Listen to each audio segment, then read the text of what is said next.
Let's take a look how to add your logo in a cube in Illustrator. Step 1, select your logo. I gotta go to the symbols, drag and drop the logo into the symbol, click OK. If you don't have the symbol, go to Windows and select Symbols. Let's change the color. I'm gonna go with gray, select the rectangle, press and hold Shift, create a perfect rectangle. And from here, let's go to the effects, 3D materials, 3D classics, and click on Extrude and Bevel Classic. Let's go to the position. I'm gonna go to left and increase the extrusion depth here. So basically it needs to fit into this square.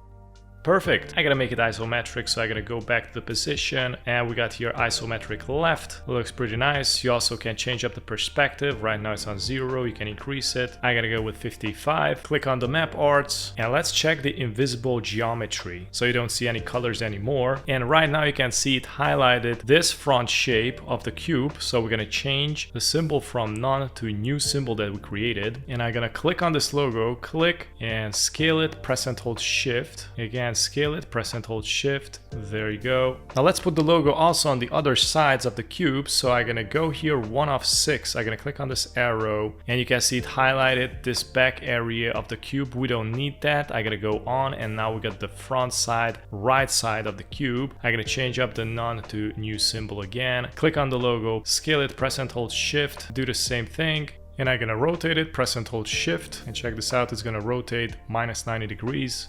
Let's go on, click on the arrow, back part and the top part. Let's exchange that, new symbol,